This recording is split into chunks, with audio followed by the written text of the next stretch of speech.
Pessoal, sejam todos bem-vindos e vamos ver a partir desse vídeo agora uma sequência de operações geométricas com dados vetoriais em ambiente SIG, com ênfase lá no QGIS 2.2 que a gente está trabalhando até então. O que são essas operações geométricas? São técnicas e métodos de processamento desses dados eletrônicos que vão operar sobre esses registros de ocorrência, esses elementos georreferenciados que podem vir de um levantamento topográfico ou de uma cartografia pré-existente.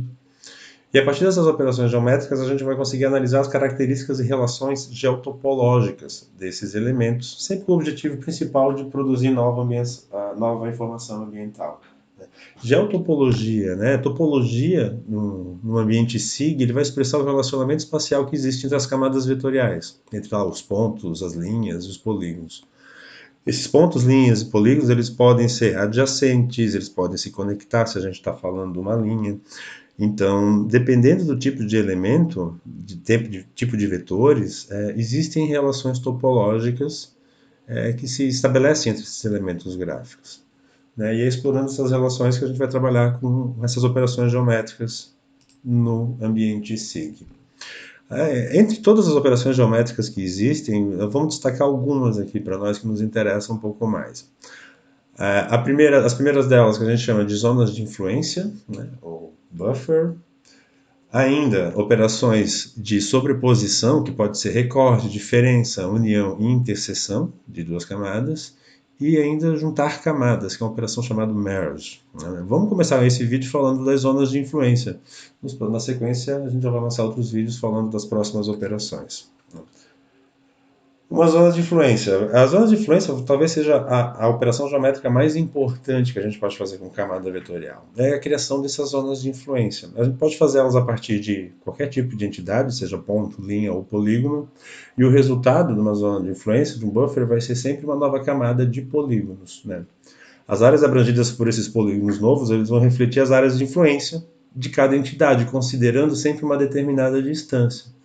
Então, as zonas de influência, ou buffers, a gente vai estabelecer uma distância e a partir dessa distância é criada essa zona de influência.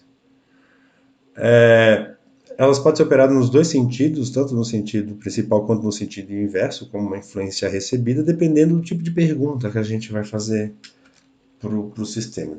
A influência ela pode ser analisada a partir dos pontos que exercem essa influência, mostrando aqui no lado esquerdo a situação número A, os pontos vermelhos criam essas zonas de influência, então é uma distância a partir daqueles pontos vermelhos.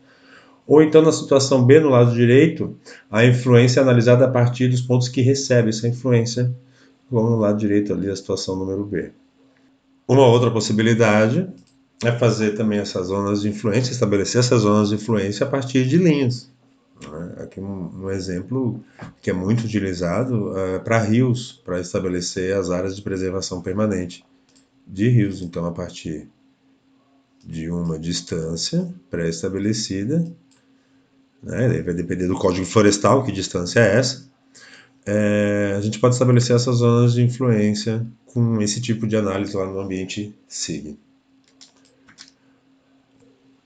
Também as zonas de influência podem ser estabelecidas a partir de polígonos. E quando a gente fala de polígonos, tem duas possibilidades, A possibilidade estabelecida aqui no lado esquerdo, situação número A, onde a distância é positiva, ou seja, ela é para o lado exterior ao polígono, e como está representada na situação B, no lado direito, a área de influência ela pode ser estabelecida para o interior do polígono. Daí, lá no ambiente SIG, a gente expressa isso com uma distância negativa também para o buffer. Unindo várias zonas de influência, a gente pode criar zonas de influência concêntricas a partir de uma linha, também a partir de um polígono, como também a partir de um ponto. Então, todas essas operações a gente tem que fazer em etapas delas. E nessas zonas de influência, se a gente quiser, tiver necessidade, a gente pode fazer várias zonas de influência sobrepondo entre si. E ainda a gente pode fazer zonas de influência variável, quando a gente está falando de rios, neste caso aqui da figura exemplificando, eu tenho zonas de influência que elas vão aumentando de acordo com a categoria, com as ordens dos rios. E aí também dá para fazer lá no QGIS, também a gente dá para fazer isso, essas zonas de influência de forma variável. E uma última possibilidade, quando a gente fala em zonas de influência, é estabelecer uma zona de influência única a partir de um conjunto de zonas individuais que se sobrepõem.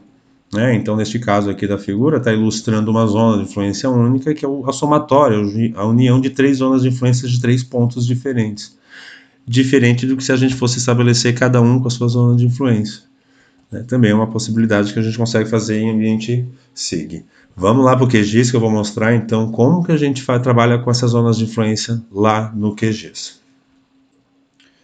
Já estou com o QGIS aberto, o QGIS 2.2, aberto aqui na tela. Quem não tiver ele, vou deixar na descrição do vídeo o link da onde baixar esse programa, ele é gratuito. Já estou aqui também na tela com as camadas que compõem a carta topográfica, um escalão para 50.000 folha Florianópolis, que eu baixei lá do site da Ciran Epagre. Vou deixar no link também a descrição de onde vocês conseguem baixar essa carta, é a folha Florianópolis. Pode ser utilizado para qualquer carta topográfica de qualquer parte do Brasil, não tem problema nenhum. Mas eu vou dar o exemplo aqui de Floripa. Quem não está entendendo nada do que eu estou falando, dá uma olhada nos vídeos anteriores da playlist, que lá explica lá como que a gente trabalha um pouquinho com o programa QGIS e também como que baixa as informações lá da Ciran Epagre. Vou adicionar aqui algumas camadas de interesse para a gente fazer, para a gente exemplificar. Vou começar pelo curso d'água, curva de nível,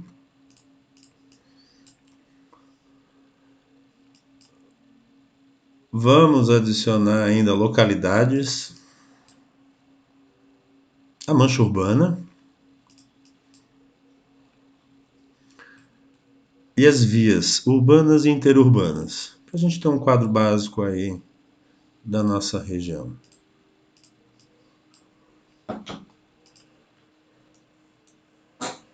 Vou configurar rapidamente para ficar parecida com a carta topográfica. Quem não sabe como fazer isso, dá uma olhada nos vídeos anteriores.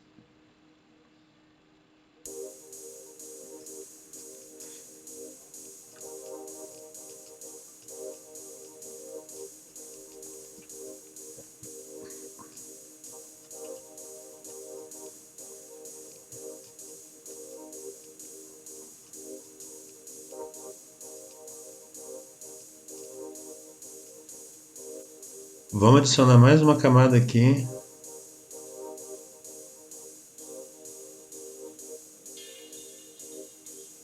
Mancha d'água. Massa d'água, desculpa.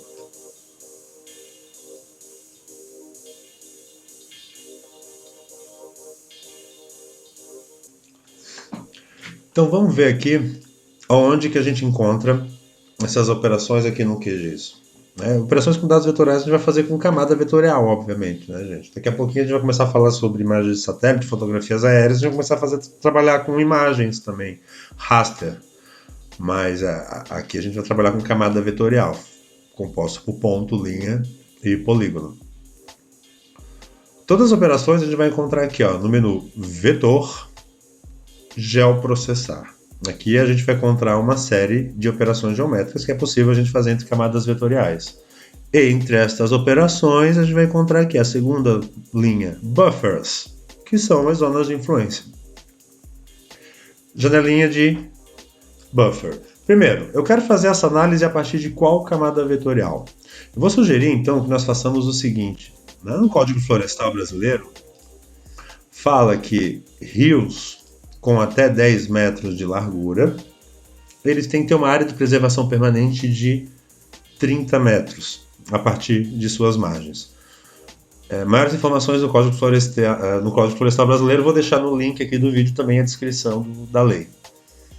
Então, rios de até 10 metros de largura, eu tenho 30 metros a partir da margem do rio como área de preservação permanente. Nesta base de dados da escalão para 50.000, 10 metros de largura é o limite do PEC, é o limite do maior elemento que eu consigo representar. Ou seja, rios que tenham menos de 10 metros de largura, nessa base de dados ela é representada com uma linha única, não com um rio mesmo que tem duas margens. Aqui nessa base de dados a gente não enxerga ele como duas margens, a gente vê ele como uma linha única. Então aqui a gente tem alguns exemplos de alguns rios dessa forma. Né? Se o rio tiver mais de 10 metros de largura, considerando o PEC, o rio tem que se apresentar dessa forma para a gente, ó, com margem dupla, como nesse exemplo aqui no rio Imaruí. Nessa base de dados dá para ver esse rio. Ou então mais ao sul aqui, ó, o rio Cubatão. Ele aparece com margem dupla, isso quer dizer que ele tem mais de 10 metros de largura lá em campo. Então vamos estabelecer um limite de 30 metros a partir dessa linha que estabelece, que me determina o eixo do rio, para a gente representar nessa base de dados as áreas de preservação permanente. Para a gente fazer essa operação, a gente vai lá no menu Vetor,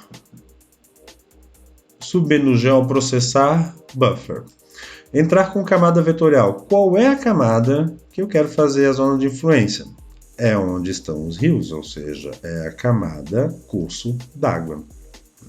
Logo ali embaixo tem a opção, usar apenas feições selecionadas. Ao invés de fazer isso com a camada inteira, eu posso fazer apenas com um ou dois elementos, desde que eu selecione eles previamente. Nesse caso, eu quero fazer com a camada toda. Então, eu vou deixar desabilitada aquela opção. Segmentos a aproximar, 5. Podemos deixar com esses 5 que estão ali. Esses segmentos a aproximar, ele estabelece, no caso de ângulos retos ou ângulos muito agudos, quantos segmentos ele pode utilizar para suavizar essa curva. A gente está deixando como 5, que é a opção default dele. Logo ali embaixo ele vem com a pergunta: qual é a distância de buffer? Ou seja, essa minha zona de influência vai ser de quanto? Lá no Código Florestal fala que a APP de rios até 10 metros de largura, 30 metros a partir da sua margem. Então eu vou botar ali 30 metros, que é a distância de buffer. Opção.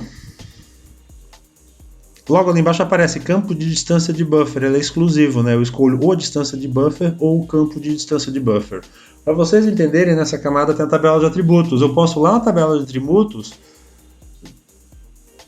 estabelecer qual vai ser a minha distância da zona de influência. Só que eu vou ter que escrever isso em cada um dos elementos, qual que é a distância que eu quero. No nosso caso aqui a gente quer usar a mesma distância para a camada inteira, mas se eu tivesse a necessidade de diferenciar, eu teria essa possibilidade na tabela de atributos. Então a gente vai ficar com a distância única de buffer de 30 metros.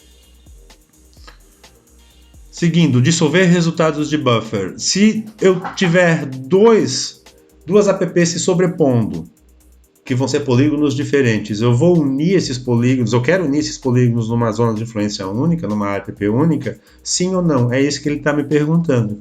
Eu quero, Eu vou dizer que sim, então eu vou habilitar aquela opção. Isso vai deixar um arquivo final mais limpo, mais fácil de trabalhar. E por penúltimo, ele pergunta ali, local de saída para o arquivo shape. Como resultado da zona de influência, ele vai gerar uma nova camada. Essa camada ela tem que ter um local para essa salva e tem que ter um nome. Então eu vou ali na opção buscar, eu vou dar um local para ela salvar no meu arquivo, no meu diretório. Eu vou dar um local para salvar no meu computador e um nome para esse arquivo. Nosso buffer vai ser de 30 metros, vai ser uma app, então o nome do meu arquivo eu vou chamar de eu vou chamar de buffer 30, para me indicar que aquela camada representa um buffer de 30 metros.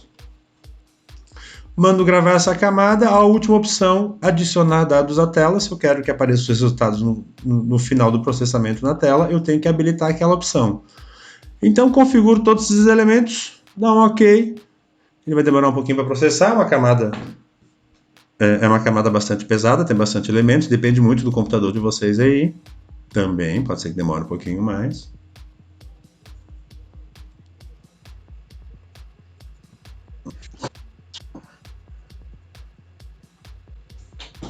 Tá aí. Ele já me adicionou a tela, o resultado, ele escolheu a cor que ele bem quis, vou fechar a janelinha do buffer. E ele já adicionou aqui, buffer 30, vou aproximar de um desses rios. Essa camada ela está por cima do próprio curso d'água, então eu não estou vendo mais o rio, vou botar ela para baixo. Vou trazer ela para baixo de tudo. E vou botar uma corzinha de app para ela. Sei lá, vou botar um verdinho. Tá ali. Então agora a gente tem acompanhando cada um dos rios uma faixa, Se a gente for medir aqui, vai dar os 30 metros. aproximadamente, 30,6 ali, a partir de cada um dos rios que compunham aquela camada de curso d'água.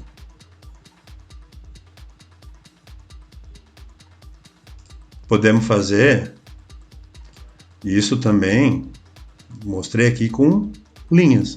Vamos fazer com pontos agora, então.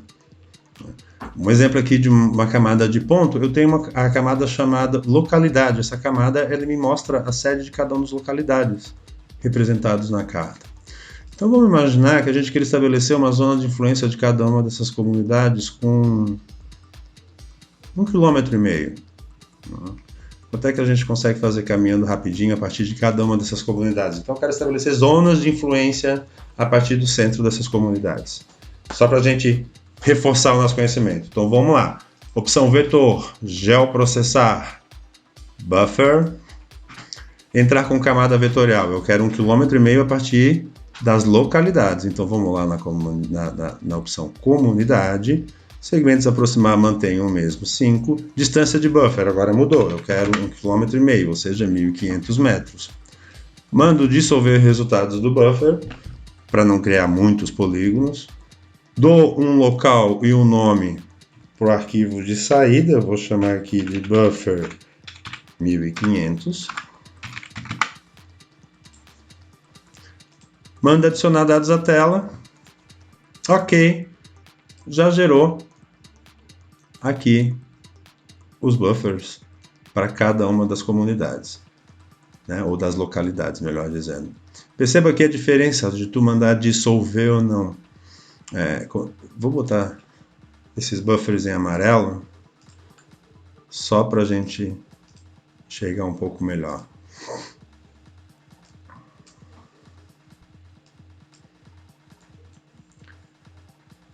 Caso duas áreas de influência dessas se sobreponham, aqui, essa região interior de São José está fácil de entender. Eu tenho aqui 1, 2, 3, 4 zonas de influência se sobrepondo. Como a gente deixou a opção dissolver resultados do buffer habilitada, ele dissolveu e gerou uma área de influência única, né? Só para a gente entender a diferença disso, se nós fizéssemos a mesma opção sem mandar dissolver, eu teria polígonos independentes aqui.